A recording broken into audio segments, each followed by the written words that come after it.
di hati. Kalau saya bilang damai di hati, shalom. Shalom. Damai di hati.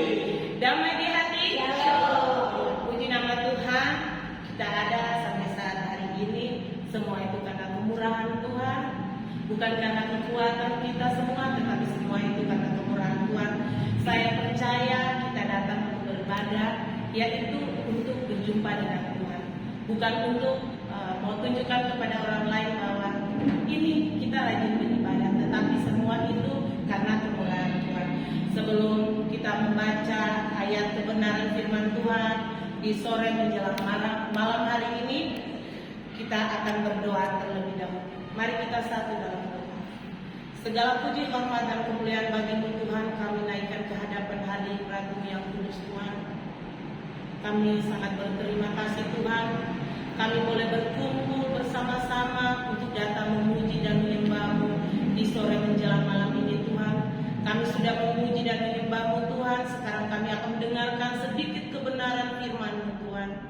Bapa, di dalam nama Yesus Tuhan, ketika hamba-Mu berdiri di sini Tuhan, itu bukan karena kuat dan gagah hamba Bapa, tetapi semua itu karena kemurahan-Mu Tuhan. Mari Tuhan Engkau urapi hamba, bibir lidah hamba Tuhan, biarlah Roh Kudus yang berkata-kata menggantikan hamba Bapa di dalam nama Yesus Tuhan. Sembunyikan hamba di balik salib-Mu Tuhan. Sembunyikan hamba di balik salib-Mu Tuhan. Karena hamba percaya ketika kebenaran firman yang hamba sampaikan itu Tuhan, bukan kepada hamba, tetapi ini karena Engkau Tuhan, Engkau yang memberikan firman ini kepada hamba untuk menyampaikan kepada semua orang. Berfirmanlah Tuhan kepada kami Tuhan, Engkau jamah setiap hati-hati yang siap untuk mendengarkan kebenaran firman ini Tuhan, agar ketika firman ini disampaikan Tuhan, itu bukan terbuang begitu saja, tetapi boleh tertanam di setiap hati batin kami Tuhan. Bahkan kami boleh melakukannya untuk kemuliaan nama-Mu Tuhan. Terima kasih Tuhan, urapi hamba-Mu sekali lagi Bapa di dalam nama Yesus Tuhan. Bukan hamba yang berkata-kata Tuhan, tetapi Engkau yang berkata-kata. Di dalam nama Yesus Tuhan, kami sambut kebenaran firman-Mu. Haleluya, amin. Ya, puji nama Tuhan. Ini adalah awal pertama saya dipercayakan untuk berdiri di sini. Firman yang hari ini saya akan bawa yaitu di kitab Matius 5 ayat 8. Untuk menghormati kebenaran firman Tuhan, saya mengundang saudara-saudara semua berdiri dan kita membaca Matius 5 ayat 8. Kita baca sama-sama. 1, 2, 3. Berbahagialah orang yang lemah lembut, karena mereka akan memiliki bumi. Maaf, salah ya. Matius 5 ayatnya yang kelima. Oh, salah. Ayatnya yang ke-8. Maaf ya. Berbahagialah orang yang suci hatinya, karena mereka akan melihat Allah. Puji Tuhan, silakan duduk. Ayat ini bukan satu kebetulan boleh saya bawa di hati ini. Ini semua karena kemurahan Tuhan. Kenapa saya katakan ketika kita semua dikatakan untuk membawa khotbah, saya pulang dan saya bertanya kepada Tuhan, Tuhan, apa yang harus saya bawa? Saya bukan orang yang pandai berbicara Tuhan. Saya tidak pernah berkecimpung dalam beribadah. Tetapi yang satu yang Tuhan boleh taruh di saya, yaitu Matius 5 ayat yang ke-8. Saya baca sekali lagi. Berbahagia orang yang suci hatinya, karena mereka akan melihat Allah. Ini adalah satu firman Tuhan yang saya sangat senang. Kenapa? Berbahagia orang yang suci hati. Dia kalau suci hati berarti dia akan melihat Allah, ya. Ketika firman ini saya dapat, kemudian saya bertanya, Tuhan, apa maksud dari firman ini kepada saya? Lalu saya harus sampaikan kepada jemaat. Seandainya jika saya disuruh bawa firman, di situ saya ambil judulnya yaitu mengalami perjumpaan dengan Allah. Ada 3 poin yang Tuhan bukakan buat saya sepanjang saya bawa motor.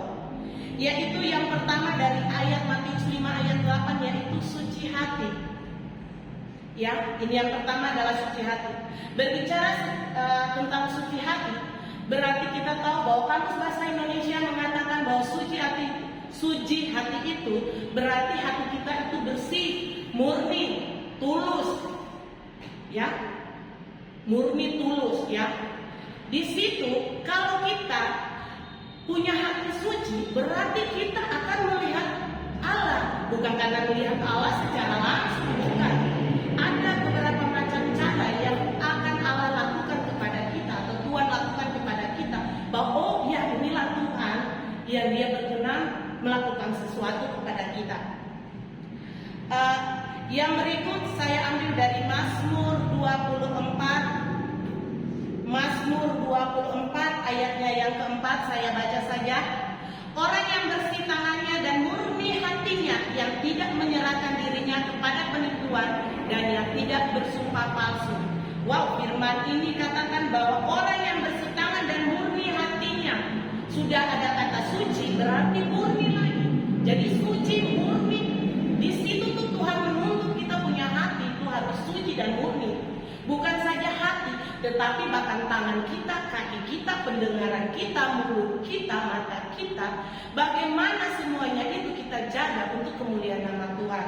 Kadang sebagai manusia tidak mungkin kita tidak luput dari dosa. Kadang kita melihat sesuatu tanpa disengaja, mungkin itu sudah dosa, ya. Puji nama Tuhan, mari kita sama-sama belajar bagaimana menjaga hati kita untuk tetap suci, untuk tetap kudus di hadapan Tuhan, ya. Kemudian hal yang kedua, ketika ingin mengalami perjumpaan dengan Allah, yaitu kita melakukan keintiman dengan Tuhan. Keintiman dengan Tuhan ini, yaitu Tuhan mau dari kita, yaitu bagaimana kehidupan kita jangan selalu hanya dengan hal-hal dunia, tetapi kita harus menyempatkan diri kita kepada Tuhan. Biarpun itu hanya 1 atau 2 menit, kita harus duduk di bawah kaki Tuhan untuk mengatakan bahwa Tuhan Engkau begitu baik kepada kita. Saya tidak mau ambil orang lain, ya. Saya belajar untuk diri saya sendiri. Saya terlalu sibuk akan dunia ini, saya lupa bahwa yang memberi semua itu adalah Tuhan. Saya boleh katakan, ketika kita punya hati begitu suci dan tulus di hadapan Tuhan, dan kita katakan, Tuhan, saya mengaku kadang tanpa sengaja pun tidak sengaja, di mata atau tangan, hati, pasti saya mendukakan orang lain. Dan itu juga tanpa disengaja saya sudah mendukakan hati Tuhan. Bagaimana saya mau mengalami perjumpaan dengan Tuhan kalau saya punya hati tidak bersih, hati saya tidak kudus, kemudian saya tidak menjaga keintiman dengan Tuhan? Walaupun kita hati suci, tulus, murni, tetapi kita tidak menjaga keintiman dengan Tuhan, itu percuma. Sedangkan Tuhan juga butuh kita untuk duduk di hadapan hadirat-Nya, memberikan waktu kepada Tuhan. Dari situlah Tuhan akan menjawab, entah itu masalah kita, pergumulan kita, atau apapun yang kita hadapi. Di situ Tuhan akan memberikan jawaban. Ya, kita bisa ambil contoh pada Daniel. Daniel ini di Daniel 1 ayat 8, ya. Daniel 1 ayatnya yang ke-8. Ya, Daniel 1 ayatnya yang ke-8, demikian kebenaran firman Tuhan. Daniel berketetapan untuk tidak menajiskan dirinya dengan santapan raja dan dengan anggur yang biasa diminum raja. Dimintanyalah kepada pemimpin pegawai istana itu supaya ia tak usah menajiskan dirinya. Berarti dia mau menunjukkan, kita semua tahu bahwa Daniel ini adalah salah satu orang yang dipakai Tuhan di tengah-tengah Raja Nebukadnezar, ya. Ketika semua orang harus disuruh menyembah patung yang dibuat Raja Nebukadnezar, tetapi Daniel dengan temannya ini, mereka tidak mau menyembah patung karena mereka tahu apa? Bahwa Tuhan yang dia sembah adalah Tuhan yang hidup, dan Tuhan bukan Tuhan yang mati atau Tuhan yang menyerupai patung atau apa yang dilakukan. Tetapi Tuhan itu adalah Tuhan iya dan amin, dia itu hidup, ya. Walaupun secara kasat mata kita tidak lihat, tetapi secara kehidupan kita sehari-hari Tuhan menunjukkan bahwa inilah saya yang menciptakan engkau, saya sanggup melakukan segala sesuatu. Mereka tidak mencicipi apapun yang disediakan oleh Raja Nebukadnezar punya pelayan-pelayan, ya. Dari situlah Tuhan menunjukkan ini dia punya kuasa, sehingga Nebukadnezar sendiri kaget dan terkagum-kagum bahwa Tuhan yang dipercaya dan dia adalah Tuhan yang ajaib dan luar biasa. Wow, saya yang bilang saja juga saya merinding walaupun saya tidak ada pada zaman Daniel, ya. Yang berikut, ketika kita menjadi suci hati, kemudian kita menjaga keintiman dengan Tuhan. Yang terakhir adalah kita bertemu atau mengalami perjumpaan dengan Tuhan. Mengalami perjumpaan atau bertemu dengan Tuhan ini adalah salah satu yang selalu didambakan oleh semua manusia yang percaya kepada Tuhan yang kita sembah. Tidak mungkin tidak. Semua pasti ingin mengalami perjumpaan dengan Tuhan. Mengalami perjumpaan dengan Tuhan, saudara-saudara yang dikasihi oleh Tuhan kita Yesus Kristus, itu bukan langsung ketemu dengan Tuhan. Kita berdoa lalu Tuhan turun dari langit. Tidak. Pada waktunya kita akan bertemu dengan Tuhan jika Tuhan datang kedua kali, kita didapati kudus dan suci di hadapannya. Hidup kita melakukan semua apa yang dikatakannya kita lakukan. Walaupun tidak sempurna, tetapi yang sempurna itu adalah Tuhan. Kita melihat bahwa ketika perjumpaan atau mengalami perjumpaan dengan Tuhan, di kitab Yesaya 55 ayatnya yang ke-6, saya baca, carilah Tuhan selama ia berkenan ditemui, berserulah kepadanya selama ia dekat. Ya, selagi kita masih ada diberi nafas kehidupan, saudara-saudara yang dikasihi oleh Tuhan, kita harus mencari Tuhan, karena kalau kita sudah dipanggil oleh Tuhan, kita sudah tidak bisa lagi untuk mencari Tuhan. Kita sudah berakhir, kita punya perlombaan di dunia ini, ya. Kalau kita sudah dipanggil Tuhan, sudah selesai, ya, saudara-saudara dikasihi oleh Tuhan. Maka dari itu Yesaya ayat 55 ayat 6 ini mengajak kita untuk carilah Tuhan. Ya, kalau kita sudah suci hati, kita menjaga keintiman dengan Tuhan, saudara-saudara dikasihi Tuhan, jangan lupa kita tidak luput daripada pencobaan. Ya, kita tidak akan pernah tidak luput. Orang yang lebih mencari Tuhan, yang lebih dekat kepada Tuhan, dia punya cobaan itu lebih daripada orang-orang yang tidak mengenal Tuhan, saudara-saudara, ya. Ada amin? Ya. Di sini kita tahu bahwa perjumpaan dengan Tuhan pada perjanjian lama selalu Tuhan berfirman. Kalau dulu Musa, dia juga mengalami perjumpaan dengan Tuhan itu, tetapi dalam bentuk lidah-lidah api, ya. Lidah-lidah api. Itu ya Musa, ya. Tetapi di zaman ini sudah kemudian dari Musa itu lidah-lidah api. Kalau tidak salah saya baca firman, tadi sempat saya membaca bahwa Tuhan sudah berfirman. Tuhan berfirman, ya. Sedangkan yang saya mengimani, yang saya tahu pada saat ini, ketika kita mengimani, maka Tuhan langsung melakukan itu kepada kita. Tetapi bukan langsung terjadi.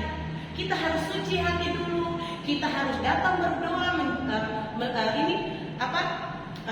keintiman dengan Tuhan dulu. Kita bersekutu dengan Tuhan dulu. Baru di situ kita bisa melihat jawaban-jawaban Tuhan untuk kita, ya. Ada di Roma 12 ayatnya yang ke-12. Kita cepat saja karena waktu juga, ya. Roma 12 ayatnya yang ke-12.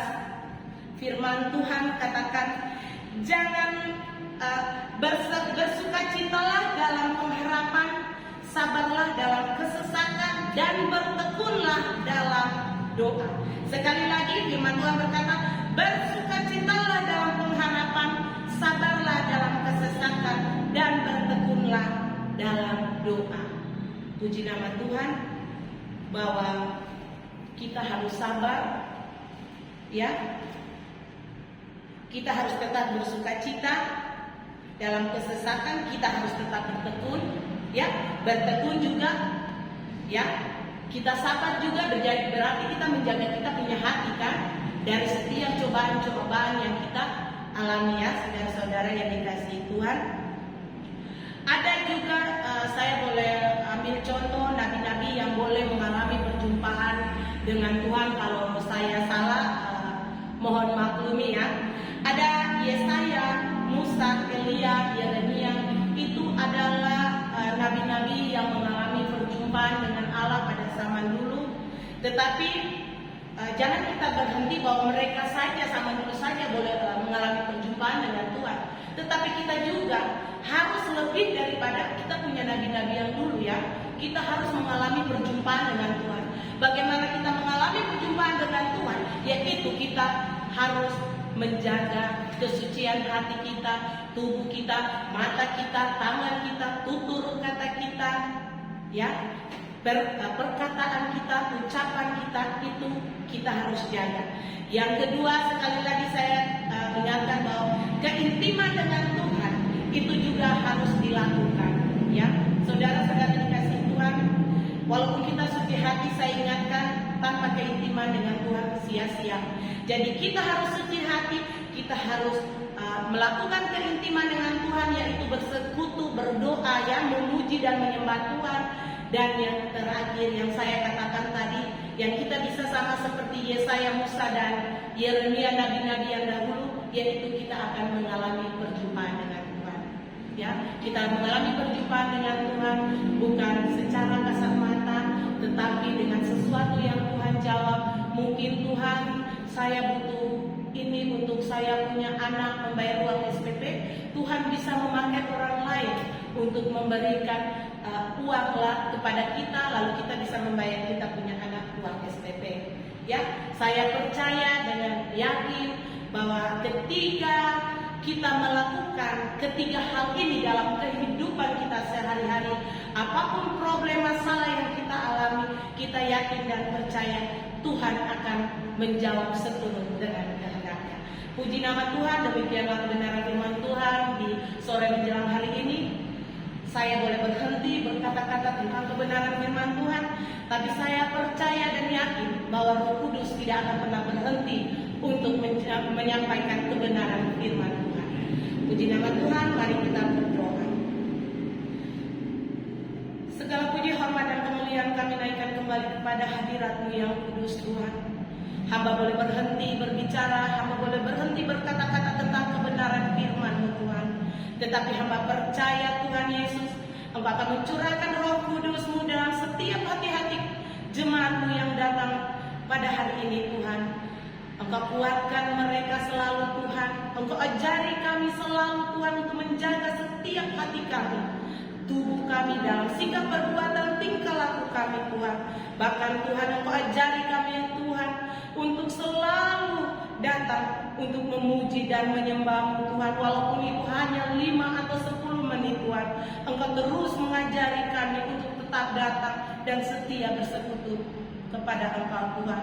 Disitulah kami percaya, Tuhan, bahwa Engkau akan datang dan menjawab setiap pergumulan-pergumulan yang kami hadapi dalam kehidupan kami sehari-hari. Selagi kami masih ada di dunia ini, Tuhan, kami mohon Tuhan Engkau selalu menjaga dan melindungi kami, Bapa. Biarlah seluruh tubuh, jiwa, dan roh kami ini, Tuhan, kami mau memakainya untuk kehormatan kemuliaan nama-Mu, Tuhan. Bapa, hamba boleh berhenti berbicara tentang kebenaran firman-Mu, tetapi Engkau Allah tidak pernah berhenti berbicara di setiap hati-hati kami, Tuhan. Inilah doa hamba di sore menjelang malam ini, Tuhan. Hanya di dalam nama Yesus, Tuhan, hamba berdoa dan mengucap syukur. Haleluya.